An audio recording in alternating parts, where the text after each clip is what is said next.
बिस्मिल्लाहिर्रहमानिर्रहीम। Welcome students, उम्मीद करता हूँ आप सब खैरियत से होंगे। बच्चों, आज हम चैप्टर 2 फोर्स एंड मोशन के 9th लेक्चर के अंदर प्रोजेक्टाइल मोशन को समझेंगे। ये इस चैप्टर का बेटा 6th टॉपिक है और पेज नंबर 31, 32 और 33 पर मौजूद है। सिंपल वर्ड्स में बेटा प्रोजेक्टाइल मोशन ये है कि जब भी हम किसी चीज़ को हवा में फेंकते हैं तो बेटा वो एक कर्व पाथ बनाते हुए ज़मीन की तरफ आ जाती है और इस कर्व पाथ के अंदर बेटा वो दो डायरेक्शंस में मूव करती है। फॉर एग्जांपल, अगर मैं बेटा ए पॉइंट से किसी भी ऑब्जेक्ट को सीधा फेंकता हूँ, एक्स एक्सिस की डायरेक्शन में फेंकता हूँ, तो बेटा वो सीधा जाने की बजाय अर्थ की ग्रेविटी की वजह से कर्व पाथ बनाता हुआ इस तरह ज़मीन की तरफ आके यहाँ पर कोलाइड करेगा।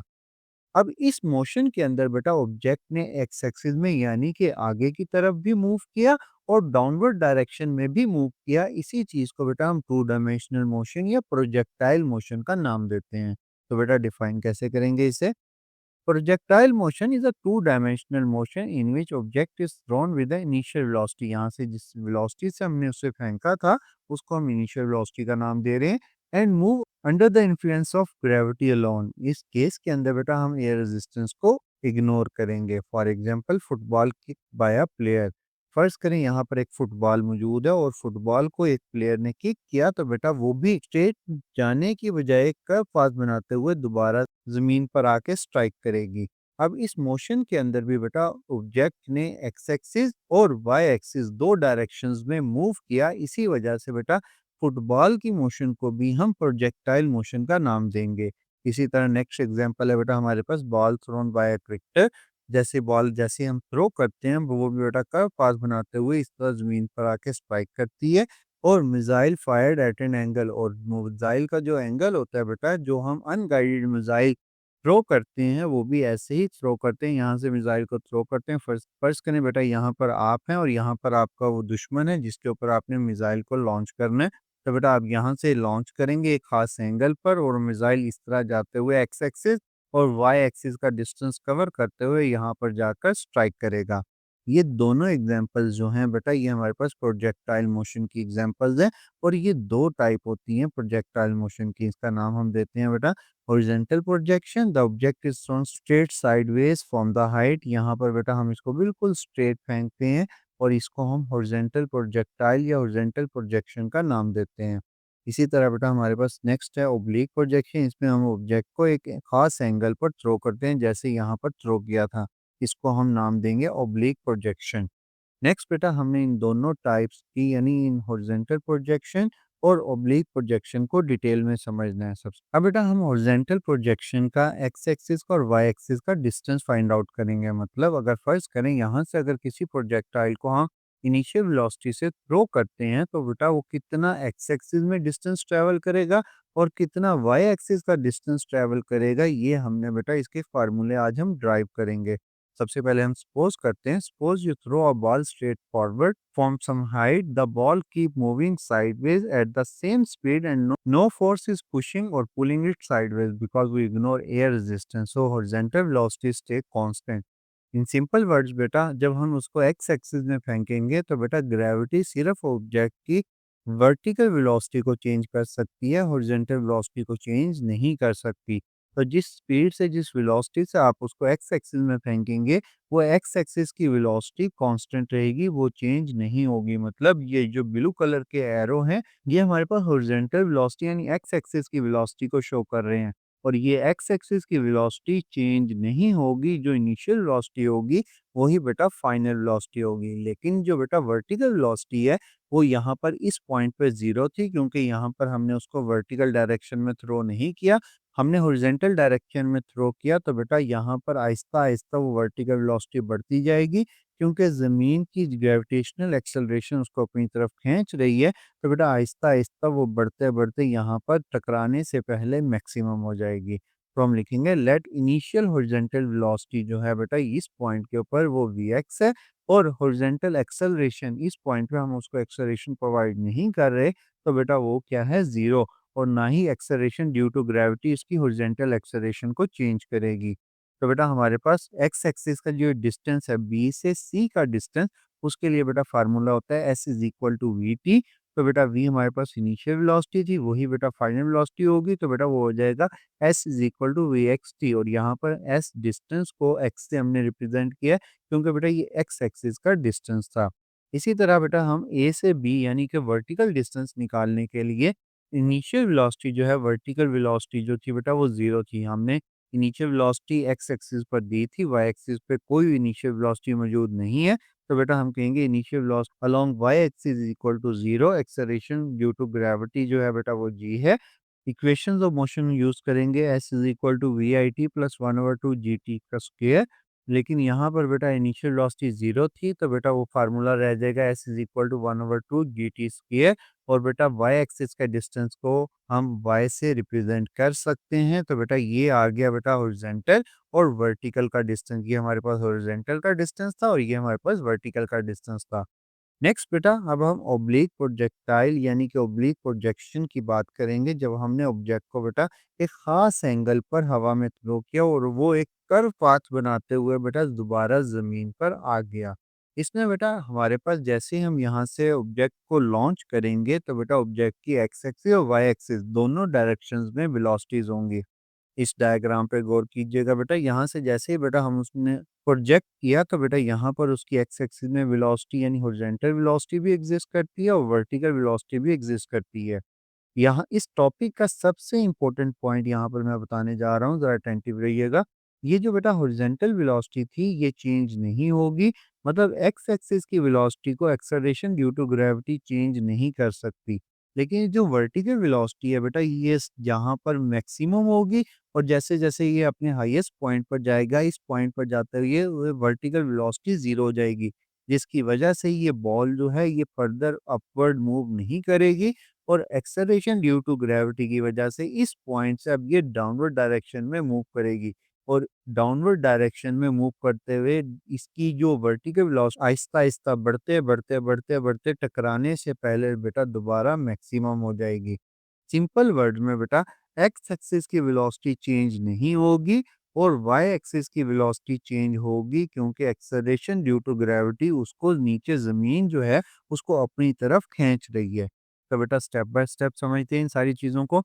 When a projectile is launched at that angle theta with the initial velocity vi, it has both horizontal and vertical components of motion. जब हम उसे लॉन्च करेंगे तो बेटा उसका वर्टिकल और हॉरिजॉन्टल दोनों कंपोनेंट एग्जिस्ट करेंगे।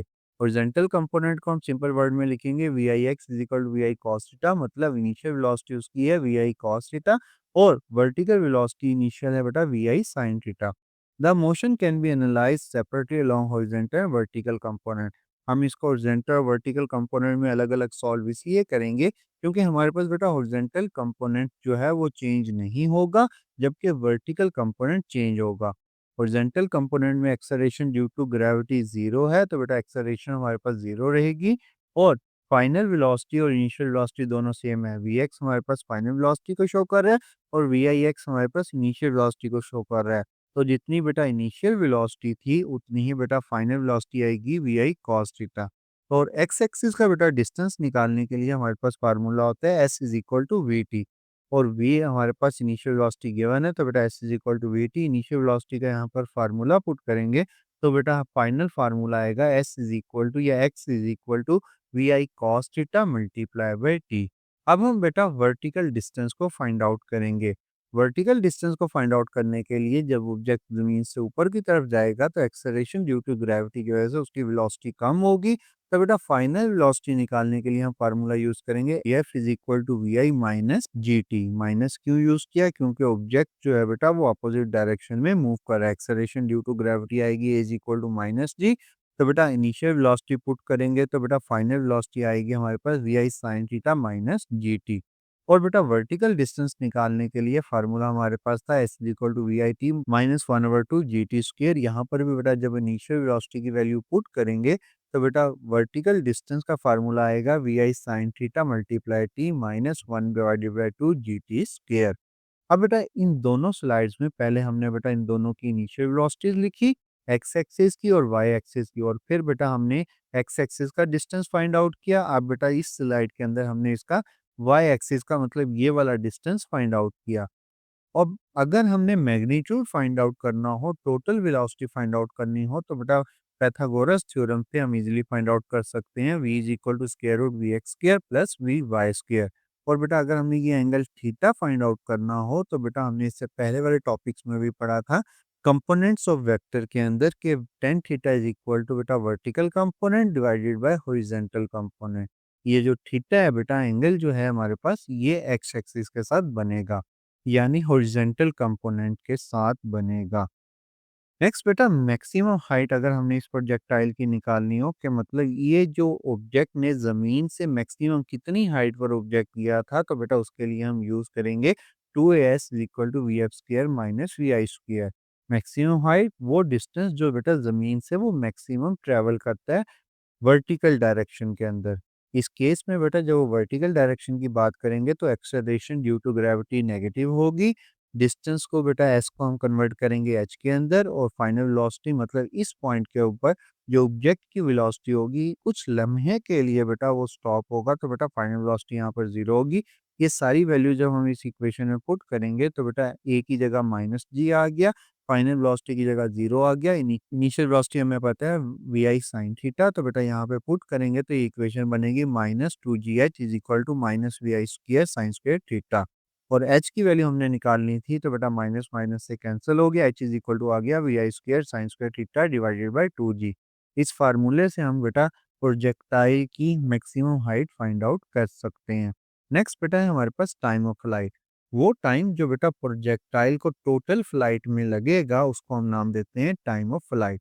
The time the ball stay in the air found by setting vertical displacement is equal to zero. इसके लिए हम इक्वेशन ऑफ मोशन यूज करेंगे S is equal to V I T minus one over two G T square. यहाँ पर बेटा distance जो है दोबारा से वो जमीन पर आ जाएगा, तो बेटा वर्टिकल डिस्टेंस जीरो होगा, तो S is equal to zero, initial velocity V I sine theta multiply by T minus one over two G T square. तो बेटा यहाँ से टाइम का फार्मूला हमारे पास बनेगा T is equal to two V I sine theta divided by G. और इससे हम इस पूरी फ्लाइट का इजीली टाइम फाइंड आउट कर सकते हैं। नेक्स्ट है बेटा हमारे पास रेंज। रेंज बेटा वो डिस्टेंस जो प्रोजेक्टाइल जो है वो एक्स एक्सिस में ट्रेवल करेगा। उसके लिए बेटा सिंपल सा फार्मूला जो हम पहले ही यूज़ करते हैं, S is equal to V T. अब एस को बेटा हमने आर से रिप्रेजेंट किया है, क्योंकि हमने बेटा डिस्टेंस फाइंड आउट करना है, रेंज फाइंड आउट करनी है। तो बेटा वी एक्स हमारे पास फाइंड आउट था, इनिशियल वेलोसिटी एक्स एक्सिस की वी आई कॉस थीटा, और टाइम का फार्मूला बेटा अभी हमने फाइंड आउट किया। तो बेटा जब हम दोनों वैल्यूज़ को पुट करेंगे, मतलब वी एक्स की वैल्यू है वी आई कॉस थीटा, और टी की वैल्यू है two V I sine theta divided by G. तो बेटा हमारे पास फार्मूला बनेगा two V I square sine theta cos theta divided by G. अब यहाँ पर बेटा हम एक मैथमेटिकल फार्मूले को यूज़ करेंगे, two sine theta cos theta is equal to होता है बेटा साइन टू थीटा के। ये ट्रिग्नोमेट्रिक फार्मूला है, तो बेटा हम इसको डायरेक्ट यहाँ पर यूज़ करेंगे, आपने इसको याद रखना है। तो बेटा इस यहाँ पर पुट करेंगे V I square divided by G multiply by sine two theta. अब ये रेंज जो है इस एंगल के ऊपर डिपेंड करती है, और हमारे पास अक्सर सवाल पूछा जाता है कि मैक्सिमम रेंज कब होगी। अगर बेटा मैक्सिमम रेंज साइन थीटा और कॉस थीटा की मैक्सिमम वैल्यू होती है 1, तो बेटा साइन टू थीटा को इक्वल पुट करते हैं 1 के, तो बेटा साइन इधर आके इन्वर्स हो जाएगा, तो बेटा साइन इन्वर्स 90 के होते हैं, और 2 को जब हम डिवाइड करेंगे 90 पर, तो आंसर आएगा 45। मतलब जब एंगल 45 डिग्री होगा, तो प्रोजेक्टाइल अपना मैक्सिमम डिस्टेंस ट्रेवल करेगा एक्स एक्सिस में। और दूसरा पॉइंट बेटा आपने याद रखना है, अगर बेटा एंगल 30 या 60 होगा, तो रेंज सेम होगी, क्योंकि साइन 30 और 60 पर सेम वैल्यूज देता है, जिसकी वजह से बेटा हमारे पास रेंज जो है वो सेम रहेगी। नेक्स्ट है बेटा हमारे पास effect of air resistance on projectile motion. शुरू में हमने कहा पहले स्लाइड्स में कि फिलहाल हम एयर रेजिस्टेंस को निगलेक्ट कर रहे हैं सारे फार्मूलों को ड्राइव करते हुए। अब हम एयर रेजिस्टेंस की बात करेंगे। अगर बेटा एयर रेजिस्टेंस होगी, हवा मौजूद होगी प्रोजेक्टाइल मोशन में, तो बेटा उसकी हाइट और रेंज दोनों कम हो जाएगी। जो विदाउट एयर रेजिस्टेंस से प्रोजेक्टाइल का पाथ बनेगा, ट्रेजेक्ट्री बनेगी, वो बेटा कुछ ऐसी होगी। और विद एयर रेजिस्टेंस जो है वो बेटा ट्रेजेक्ट्री टोटली चेंज हो जाएगी। ट्रेजेक्ट्री वो पाथ होता है जो प्रोजेक्टाइल फॉलो करता है। तो बेटा ये वो ट्रेजेक्ट्री आ गई हमारे पास विद एयर रेजिस्टेंस। तो हम लिखेंगे कैसे, in reality air resistance slow down the projectile, they reduce both horizontal vertical velocities. Decreasing the range and maximum height. और अगर हम इसका विजुलाइज करते हैं, इसका विजुअल कंपैरिजन करते हैं, तो बेटा the trajectory is less curved in the absence of air resistance and shorter in the presence of it. ये था बेटा आज का लेक्चर। लेक्चर अच्छा लगा हो तो लाइक और सब्सक्राइब करना मत भूलिएगा। Thank you. खुदा हाफिज।